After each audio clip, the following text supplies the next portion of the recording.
आदरणीय लालू जी का परिवार जब एक बार सत्ता में घुसता है या एक बार किसी पद को पकड़ता है तो कभी चाहता है कि जी जान से छोड़े। 5-5 मंत्रालय लेकर बैठे हुए हैं। रही बात सुनील सिंह जी की, तो हमने बहुत पहले स्पष्ट कह दिया था आपके ही कैमरे पे कि सुनील सिंह जी को मंत्रिमंडल में नहीं लेना है। इसके लिए यह सारी पटकथा आदरणीय लालू जी ने ही लिखी। आलोक मेहता जी जो ट्रांसफर पोस्टिंग किए, तो मार्केट में यह बात आ रही थी कि इसमें बड़े पैमाने पे धांधली हुई है। जिनका नहीं भी होना चाहिए उनका भी हुआ है। और सबसे महत्वपूर्ण एक और बात जो निकलकर एक व्यक्ति बता रहे थे, राष्ट्रीय जनता दल के ही, कि भाई आलोक मेहता ने किसी प्रकार का कोई भी सौगात अपने नेतृत्व को नहीं दिया, कोई चॉकलेट नहीं पहुंचाए, कोई मिठाई का डब्बा नहीं पहुंचाए। तो इससे नाराज होकर जब मिठाई का डब्बा मिलेगा ही नहीं, अकेले अगर खाने का प्रयास कीजिएगा, तो ये रद्द करवाने में पूरा का पूरा आदरणीय तेजस्वी जी का हाथ है। देखिए, ये मंत्रिमंडल का विस्तार अभी नहीं होगा, यह स्पष्ट जानिए। क्यों नहीं होगा?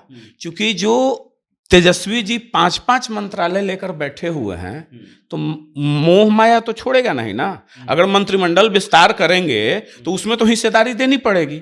नीतीश कुमार किसी को राजनीतिक औकात नहीं दिखा रहे हैं। नीतीश कुमार में यह बात नहीं है कि वो किसी से रिवेंज लेते हैं। यह औकात में लाने की राजद नेतृत्व की ही पटकथा है। क्योंकि आदरणीय लालू जी यह चाह रहे हैं कि जो जो पुराने धुरंधर हमारे राष्ट्रीय जनता दल में हैं, जो भविष्य में हमारे पुत्र से ऊपर उनका कद जा सकता है, उन सबको एक लाइन से काट दीजिए, एक लाइन से छांट दीजिए। कि देश में चाहे कोई पार्टी हो, बड़ी से बड़ी पार्टी हो, बीजेपी हो, कांग्रेस हो, या जितनी देश की पार्टियां हैं, कोई यह बात नहीं उठा रहा कि युवाओं की राजनीतिक हिस्सेदारी कैसे सुनिश्चित हो।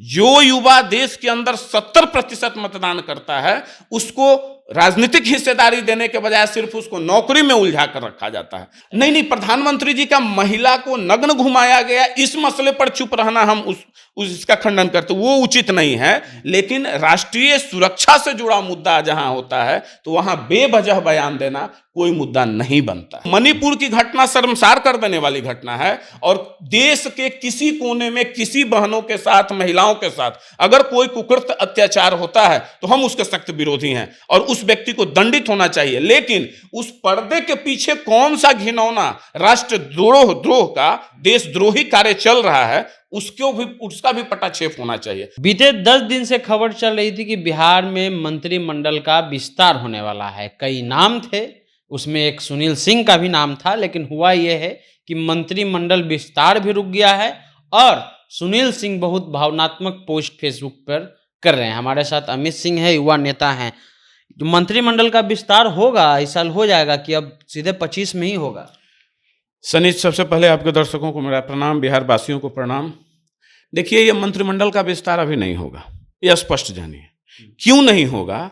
क्योंकि जो तेजस्वी जी 5-5 मंत्रालय लेकर बैठे हुए हैं, तो मोह माया तो छोड़ेगा नहीं ना। अगर मंत्रिमंडल विस्तार करेंगे तो उसमें तो हिस्सेदारी देनी पड़ेगी, दूसरे को तो मंत्रालय देना पड़ेगा। तो ये लोग कभी चाहेंगे क्या?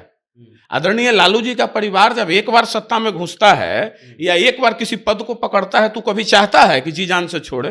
5-5 मंत्रालय लेकर बैठे हुए हैं। रही बात सुनील सिंह जी की, तो हमने बहुत पहले स्पष्ट कह दिया था आपके ही कैमरे पे कि सुनील सिंह जी को मंत्रिमंडल में नहीं लेना है। इसके लिए यह सारी पटकथा आदरणीय लालू जी ने ही लिखी और माननीय मुख्यमंत्री जी के सिर ये डाल दिया कि भाई नीतीश कुमार जी नहीं चाह रहे हैं। जबकि हकीकत है कि राजद नेतृत्व यह नहीं चाहता है कि कोई भी वैसा व्यक्ति सामर्थ्यवान, पढ़ा लिखा, जिसका नाम हो देश दुनिया में, वो व्यक्ति हमारे कैबिनेट में शामिल हो। कारण कि उनके पुत्र के कद से ऊंचा कद हो जाएगा, उनको यह पता है। तो इसी डर में ऐसा कुछ नहीं होने जा रहा है।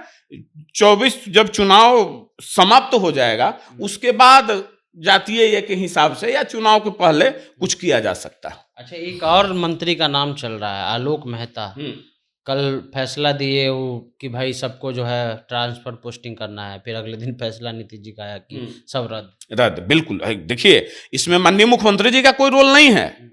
माननीय मुख्यमंत्री आलोक मेहता जी जो ट्रांसफर पोस्टिंग किए, तो मार्केट में यह बात आ रही थी कि इसमें बड़े पैमाने पे धांधली हुई है, जिनका नहीं भी होना चाहिए उनका भी हुआ है। और सबसे महत्वपूर्ण एक और बात जो निकलकर एक व्यक्ति बता रहे थे राष्ट्रीय जनता दल के ही, कि भाई आलोक मेहता ने किसी प्रकार का कोई भी सौगात अपने नेतृत्व को नहीं दिया, कोई चॉकलेट नहीं पहुंचाए, कोई मिठाई का डब्बा नहीं पहुंचाए। तो इससे नाराज होकर जब मिठाई का डब्बा मिलेगा ही नहीं, अकेले अगर खाने का प्रयास कीजिएगा, तो ये रद्द करवाने में पूरा का पूरा आदरणीय तेजस्वी जी का हाथ है।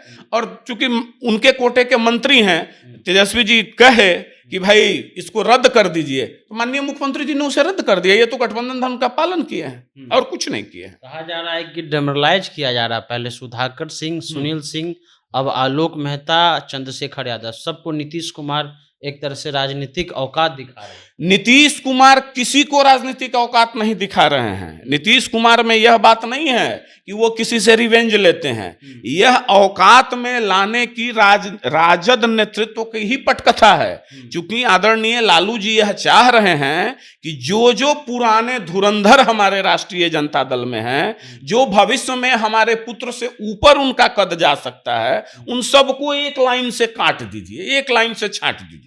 बस यही पूरी पटकथा है और इसी के तहत यह सारा कुछ किया जा रहा है। एक और आईएएस हैं के पाठक साहब, सुने 1 लाख शिक्षक को टारगेट किया गया है, उनको बर्खास्त किया जाएगा। वो क्यों आईएएस को दोष देते हैं? सरकार का जो आदेश होता है, कोई अधिकारी उसका अनुपालन करते हैं। 1 लाख लोगों को तो ये बाहर करना चाह रहे हैं। हकीकत बताइए कितनी विडंबना है। यही तेजस्वी यादव कहते थे कि पहले कैबिनेट के पहले बैठक में पहला का हस्ताक्षर से 10 लाख लोगों को नौकरी देंगे। यह करेंगे क्या ना? देखिए हकीकत यही है कि 10 लाख सरकारी नौकरी बिहार में देना असंभव है इनके लिए वर्तमान परिस्थिति में। तो एक तरफ से ये छांटते जाएंगे, कोई ना कोई आरोप लगा के, क्योंकि सबसे निरीह तो आज के समय में युवा है। इनके लिए सारा कर्म कुकर्म करेगा युवा, इनका झंडा ढोएगा युवा, इनके लिए पोस्टर बैनर लगाएगा युवा। और जब उसके हक की बारी आएगी तो ये एक तरफ से उसको छांटते जाएंगे और फिर उसी पद पे बहाली करेंगे और कहेंगे देखिए हमने इतना लाख बहाली कर दिया। लेकिन कभी भी देखिए, एक बहुत तकलीफ की बात है जो मैं आपके चैनल के माध्यम से उठाना चाहता हूं कि देश में चाहे कोई पार्टी हो, बड़ी से बड़ी पार्टी हो, बीजेपी हो, कांग्रेस हो या जितनी देश की पार्टियां हैं, कोई यह बात नहीं उठा रहा कि युवाओं की राजनीतिक हिस्सेदारी कैसे सुनिश्चित हो। जो युवा देश के अंदर 70% मतदान करता है, उसको राजनीतिक हिस्सेदारी देने के बजाय सिर्फ उसको नौकरी में उलझा कर रखा जाता है। तो यह मान लीजिए समय बड़ी परिवर्तनशील होता है और समय करवट ले रहा है और आने वाले वक्त में युवा जवाब अवश्य देंगे इन लोगों को। एक अंतिम सवाल यह है कि मणिपुर में जो घटना हुआ जी, और जिसको लेकर के प्रधानमंत्री ने पहले राजस्थान और उसके बाद छत्तीसगढ़ का जिक्र किया, उसके बाद मणिपुर जी, और लगभग 3 महीने चुप रहे हैं, 72 दिन चुप रहे हैं। उसके बाद उन्होंने कहा कि हम काफी दुखी हैं। इस मसले को आप कैसे देखते हैं? देखिए मणिपुर की घटना जो हुई है वो काफी शर्मसार कर देने वाली घटना है और इस घटना की जितनी कड़ी निंदा की जाए उतना कम है। रही बात, देखिए वहां कुछ टेक्निकल पेच है। जो वहां के मूल आदिवासी हैं और वो नीचे रहते हैं और पहाड़ों पर वहां ना जो रहते हैं वो अफीम की खेती करते हैं। वो आज से नहीं चला आ रहा है।